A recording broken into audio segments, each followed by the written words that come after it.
betcha! 1,000 welcomes to Krona Biha's Short Stories and Poetry for May 3rd, 2024. I'm Terrance Ó Domhnaill, your Irish scéalaí, with more stories and poems from medium writers. I have 3 stories and 1 poem this week. The first is chapter 14 of the ongoing story from Beyond the Water Wall. Then another real short continuation of the elementals and a different take on a children's story read by the authors. Lastly, a poem about the climate and preservation of the natural world. She has a book out called The Honey in the Bones, published by Golden Dragonfly Press back in 2022. So gather around once more and let me read them to you from underneath the Tree of Life. First story from Beyond the Water Wall, Chapter 14, A New Shelter, by Dawn Woodby in the Fiction Writer's Den. So previously, while on the run, Mars and Wren found Spike and Abby, who had joined them. They spent the night in the woods on the way to the fisherman's house. At dawn, they had already been walking for some time. The night in the woods was refreshing, but one can't expect to sleep as long as in a warm bed. The sun shone strongly, helping them find a way through the dense vegetation. Mars and Wren advanced in front. A few steps behind, the other two followed. They moved slowly and carefully, trying to prevent the sharp branches. Mars pointed at the right side of the way, where a dirt road suddenly emerged. "Is this the street we took last time?" "I believe it was," Wren said. They advanced faster through the clear road, despite their hunger and exhaustion. Spike's boar had promised much more than it delivered. The road had seemed shorter when they had traveled inside the fisherman's truck. "We're getting close," Wren said soon, before they could see the car parked at the end of the road. "We must go back into the woods again, but now we are very near," Mars said. "Sure hope so," Spike mumbled to Abby. They crossed the short path to reach the small piece of land where the fisherman's house was located. The green vegetation and the well-kept grass contrasted with the forest. The wooden house at the foot of the river was the same as they remembered. They crept to the entrance door. A big metal ring that worked as a doorbell hung on it. Mars banged it on the door. No answer. He beat it again, stronger. Silence. The vegetation in the woods behind them moved, even though there was no wind. A small rodent, Mars thought to himself, hopefully. "Who is it?" a voice came from inside. "Get out of my property." Was the muffled voices indeed from Trench? Mars pushed Wren back with his forearm and said, "It's us, Mars and Wren. We got in trouble. We need a place to stay." "Who are those other two?" he asked from behind the door. "They're our friends," Wren answered. "We can trust them." There was a silence for a moment, and then the door creaked open. Mars peeked inside discreetly, then looked back and nodded at Wren before walking in. The house looked the same as the last time they were there. Trench stared at Spike and Abby. He rolled his eyes, then squinted, and then sighed. "Are you two a couple?"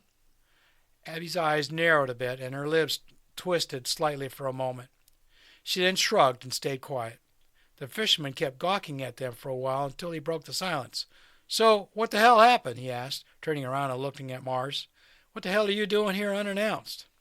"Our place was raided." He then explained everything that happened from the beginning. The meetings with Spike and Abby, the bombs, and finally the events of the previous day. Trench listened carefully without interrupting to the whole story. "From what I heard in the news, I thought they were after terrorists," the fisherman said with a hint of sarcasm. "It's been on since yesterday. They said the soldiers were raiding terrorist cells." He then smirked. "Although, by listening to your stories, doesn't seem like it's that far away from the truth." "I guess you could maybe call us that," Spike said. "I didn't even go to work today," Trench said. "With all that is happening on the streets, I thought I should maybe stay out for the day and relax, enjoy my alone time."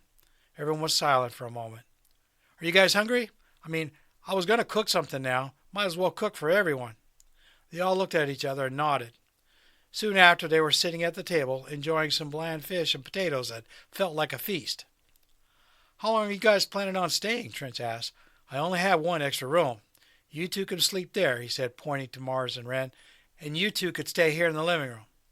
"We just need some time until we can settle again," Abby said. "We have no place to stay now. Everything's gone." Trent squinted and kept eating in silence. When they were all finished, Abby went to the kitchen to wash the dishes. The fisherman followed her, and they'd stayed there chatting for some time.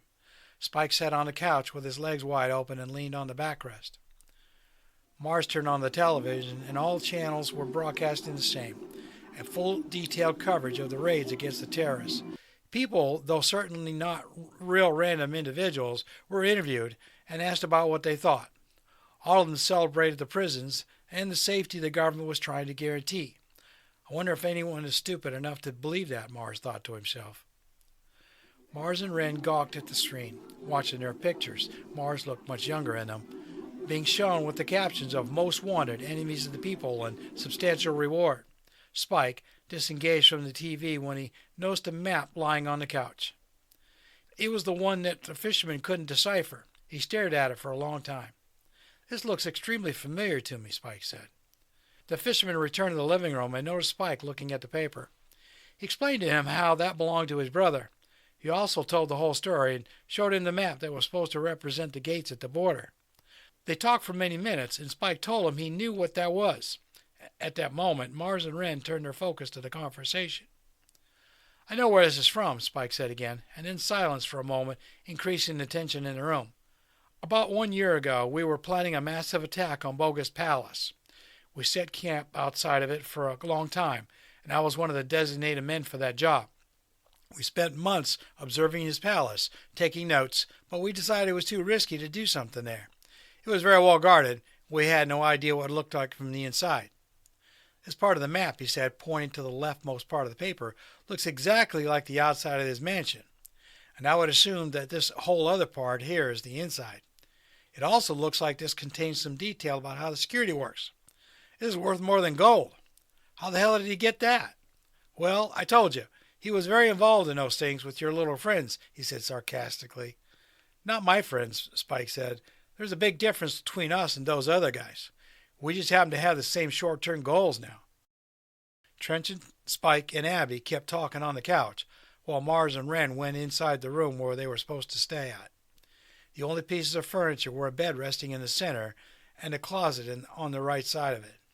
They were drawn by the white sheets and the velvety pillows. The cold temperature added to the cozy atmosphere. "We should try to get some rest," Mars said, lying down and crawling underneath the white sheets. Wren nodded and followed him. They shared the only blanket available. "What do you think about what Spike said there?" Wren asked. "Certainly possible, but I don't think that could help us in any way." "You're right." They lay in silence for a moment. "I don't think we can ever have a normal life in the city anymore," she said. "We'll be searched forever. We could never have peace." "It doesn't even matter," he said. "I don't belong there anyway, and you want to get out." And when he said those words, a very cold shiver ran through her stomach. The same cold when one receives the news you are afraid to hear, or when one has a very good dream and wakes up to find out it wasn't real. She stayed silent for some time, and Mars thought she was simply reflecting on the situation. And since he didn't say anything else, she said, "We had very good times in that house, even after everything started. We were just taking care of ourselves and living life peacefully. Life was good." Mars tried to find the words to answer, but he couldn't. He kissed her forehead and then turned to the side, feeling his heart constrict. They closed their eyes and slept without being bothered by the muffled voices coming from the living room. Well, next week, another chapter. Now, I have a very short story here. As I said, it's another one, a very short one from H.R. Parker, published in the Fiction Writer's Den. A New Ally, The Elementals, Part 5. We have one more extraction. Someone named Geo. Let's take cover and catch our breath. We file into an empty office. "What's your name?" "You never told me." I turn to face him, his eldritch eyes almost aglow. He looks at the group, then back at me. "I'm Zephyr." Introductions, then back to work.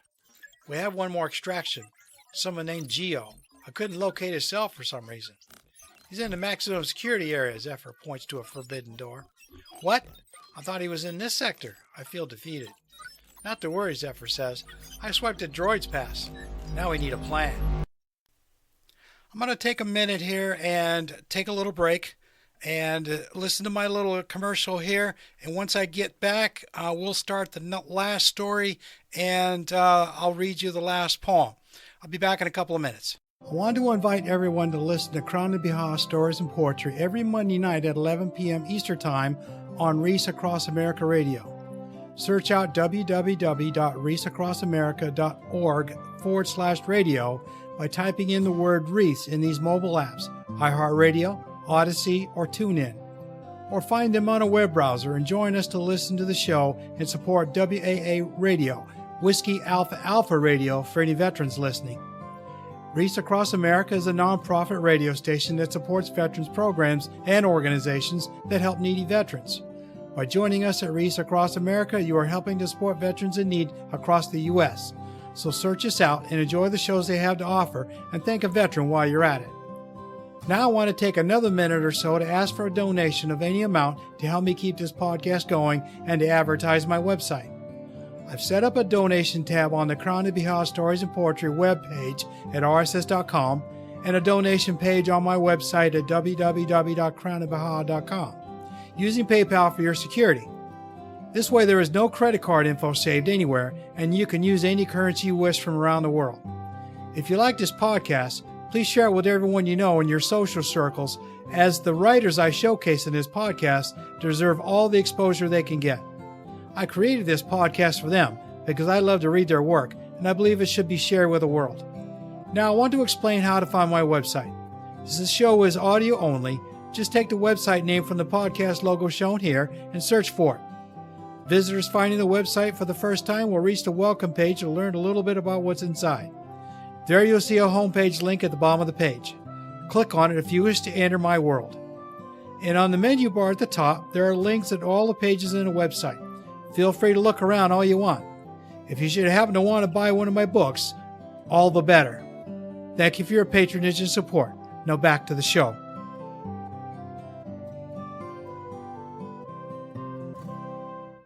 My last story is entitled Alice in the 100-Acre Woodland, a short story inspired by Lewis Carroll and A.A. Milne. And this was written by Terrance Ó Domhnaill and published in Illumination Curated. Now, I'm not going to read this story. This story is going to be read by the authors, and you'll get to listen to it here now.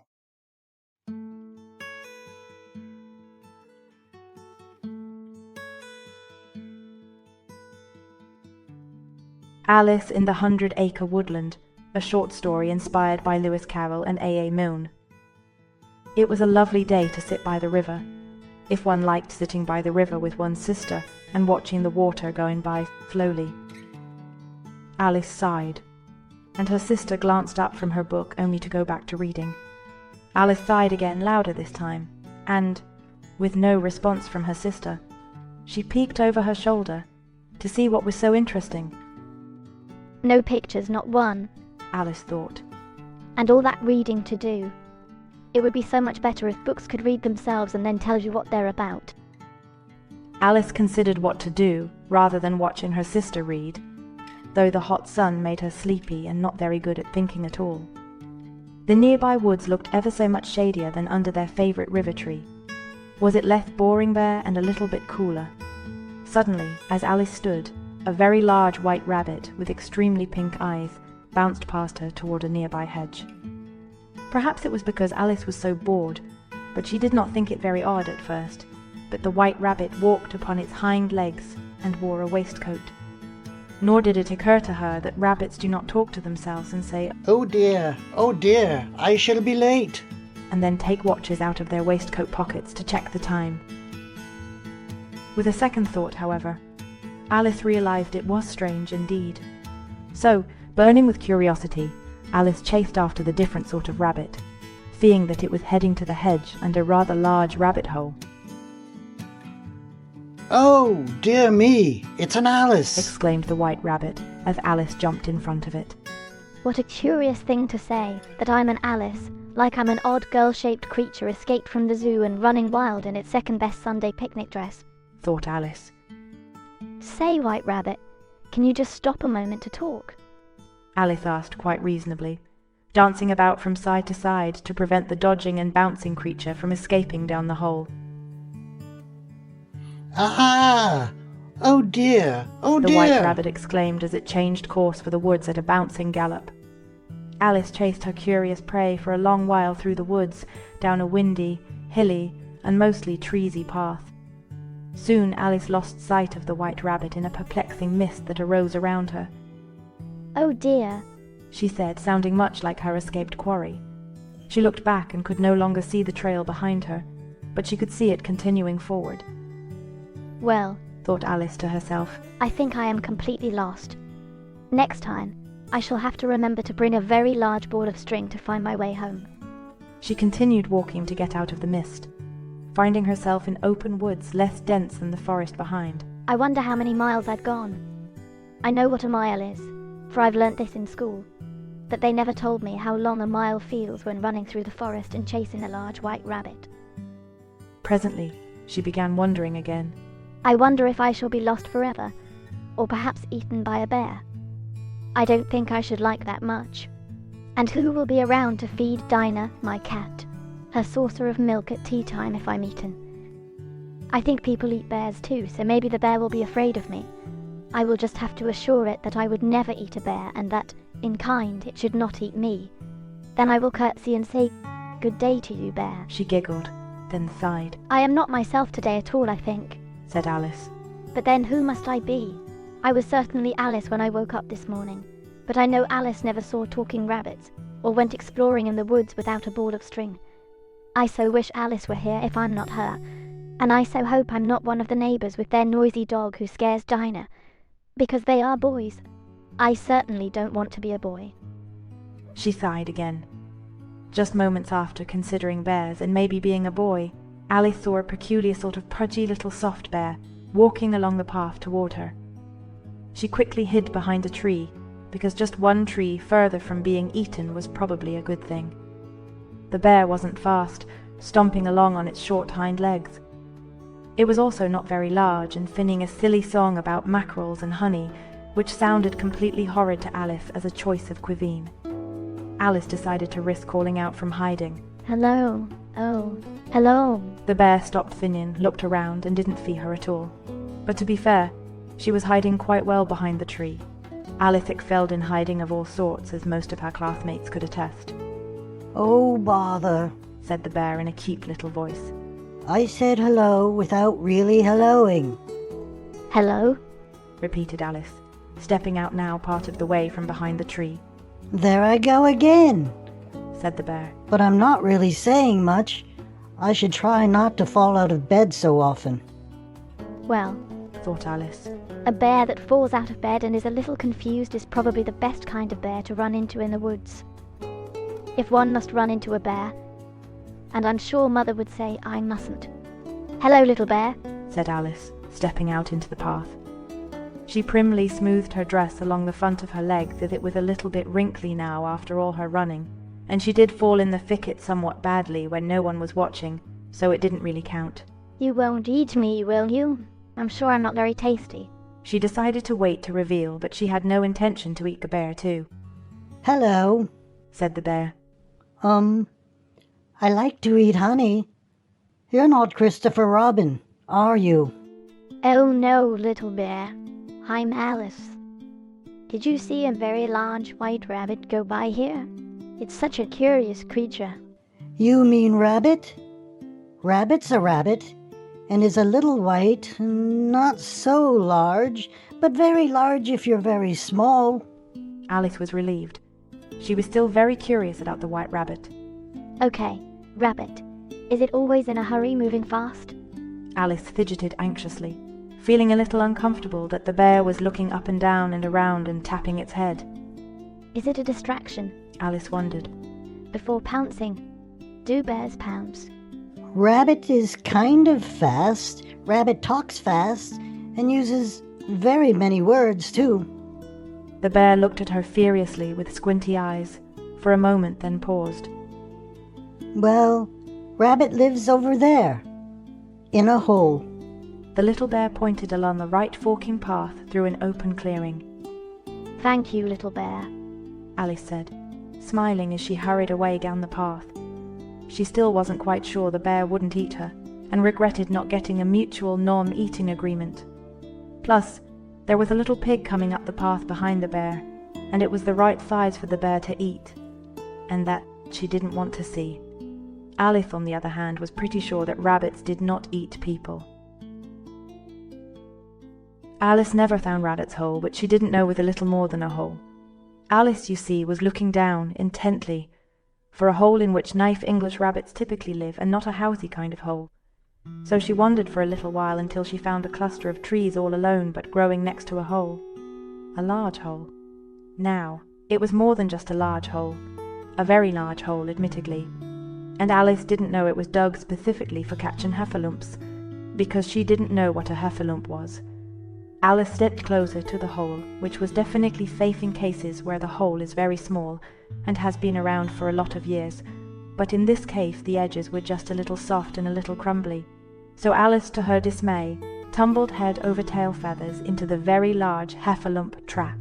"Umph," said Alice, laying too much upon her head with her dress, mostly where it shouldn't be and not where it should be. She righted herself and rearranged her dress.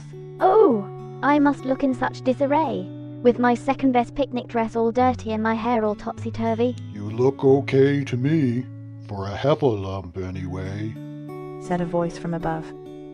And when Alice looked up, she saw a peculiar and dour donkey face peering down at her. "Oh, Mr. Donkey, I don't suppose you could help me get out of here, could you?" Alice stood and waved to the donkey. "I'm Alice," she said, curtsying her finest curtsy, even though one shoe was in the mud, and she felt like she was falling just a little sideways. "I'm Eeyore, if you care." said the donkey in a gloomy voice. "Never met a heffalump named Alice before." "Oh, Eeyore, I'm not a heffalump," Alice corrected. "I can hardly be one if I don't know what one is, though I was wondering if I was Alice just a little while ago." She immediately regretted adding this little detail when her identity was in question, so she added another curtsy, figuring it couldn't hurt unless she fell down, of course. "You're in a heffalump trap, so you must be a heffalump," said Eeyore. "They're not very nice, heffalumps." "Oh, but haven't you ever fallen in a hole before, say one for a rabbit? Would that make you a rabbit?" Alice asked, certain that she could convince the morose little donkey to help her. "Never fell in a hole for a rabbit without a rabbit there," said Eeyore. "so I couldn't be a rabbit." "But can't I convince you to help me? And that I'm not a heffalump?" implored Alice. "Well, heffalumps don't like poetry, so I could read you a poem," answered Eeyore. "Eeyore's poem. Alice is a heffalump. At least I think she is. But hiding her large noses, and heffalumpy something that rhymes with is, and she doesn't like my poem, which rhymes a lot, and makes her fidget, something that rhymes with a lot, and then the poem ends with more rhymes. See? You're a heffalump, all right. You didn't like my poem." "No, Eeyore Donkey," protested Alice. "I loved your poem, although it didn't really rhyme or make sense, but rather had a certain charm." Alice smiled and curtsied, but the donkey just stared at her. "Sorry, heffalump, but here's a nice rock, kind of blue, and matches your heffalump dress." The donkey ticked the rock into the hole with her. Alice picked up the rock and absently put it into the little pocket of her dress. "But Donkey, what—" Before she could ask the donkey what good was a rock when stuck in a heffalump trap, the donkey was gone. Alice sat for some time in the large, deep and muddy heffalump trap, talking to herself. There must be some way for a non-heffalump girl to get out, or perhaps the hole would have become full of girls by now. There certainly are a lot of girls in the world after all, said Alice. Just in my school alone there must be 100, and if a certain percentage, maybe even 1%, was prone to fall in heffalump traps, then— Alice stopped to calculate, for maths was not something she was particularly fond of or good at, which was kind of the same thing. "Well, I'm sure it must lead to thousands per year," Alice concluded. "If we were all here we could make a human pyramid or something and climb out." "If you were in a hole," said a voice. Yes, of course. Alice said. I'm sure the maths is completely different if not a hole. She sat down and smiled, happy to think maybe she wasn't in a hole at all. And then she realized somebody had spoken. She turned to see a very large and unusual creature standing in the hole with her. Oh, hello, said Alice, certain it was best to be polite to somebody who had helpful suggestions, even if they looked a little elephant-like but skinnier, purple and pink with stripes and with 2 long elephant noses. Are you a heffalump? Of course, answered the creature. What else would you expect to find in a heffalump trap? Alice thought there was a certain logic to this, of course. Though she was a girl in a heffalump trap, so would have to be a heffalump too. Luckily, Eeyore had told her if you fell into a hole with the very thing that belonged in the hole, then you were most likely not that thing. Oh, what a relief, thought Alice. I'm not a heffalump. Hello, Mr. Heffalump. She curtsied again, thinking that she had not curtsied this many times in quite a long time. Miss, said the heffalump. Sorry, said Alice, looking about for what she missed. Miss Heffalump, said the heffalump. Though clearly you don't believe me. I never said I didn't, protested Alice. Didn't you ever learn etiquette? Heffalumps are very proper. I go to school and learn many things, said Alice. Just today I have curtsied many times so very politely. I suppose you eat heffalumps, or want to, said the heffalump. Everybody does. This is why we must hide all the time. I'm sure I would never eat a heffalump, exclaimed Alice. I would never think of such a thing. Oh, one look at me and you immediately think I'm not tasty? Mumbled the heffalump. Woozles! The heffalump yelled, bringing a couple of polka-dotted woozles, which looked very much like weasels, but more woozily, to Alice. Oh my, sighed Alice. I never seem to say the right thing. Soon she was completely surrounded by even more woozles, and not very happy about it. And more heffalumps had come as well, but she hesitated to even think if they were Misters or Misses. That's where everything had gone so badly the first time. What do you have to say for yourself? Bellowed a very large heffalump, wearing a large crown. A king. A queen. Oh, please, your supreme heffalumpiness. I only want to find my way home because I couldn't find the white rabbit. And the bear and the donkey weren't very helpful. And my sister likes to do such boring things like reading books that I end up getting myself in trouble and calling Mrs. Misters, and bringing tons of woozles. Alice was very unhappy and very close to crying. Oh, you want to go home? Laughed the supreme heffalumpiness. Why didn't you say so? Afraid to say much more, as it might call into question the amount she desired or didn't desire to eat heffalumps, or how much she knew etiquette. Alice merely said, Yes, please, I want to go home, back to the riverbank where my sister is. Alice curtsied again. Then just close your eyes, said the supreme heffalumpiness. Wake up, Alice, said a familiar voice. You've been sleeping forever. Oh, I had such a strange dream, said Alice, and she told her sister everything she had seen. She was a little upset, but her sister giggled and laughed, for sisters should certainly be more polite when their younger sisters had had such a difficult and tiring dream. Let's go. It's getting late, and Mother will be looking for us, said her sister, gathering up their blanket and picnic basket. Alice stood and noticed there was something in her pocket. She held the blue rock in her hand. Curiouser and curiouser, mused Alice as she walked home holding her sister's hand.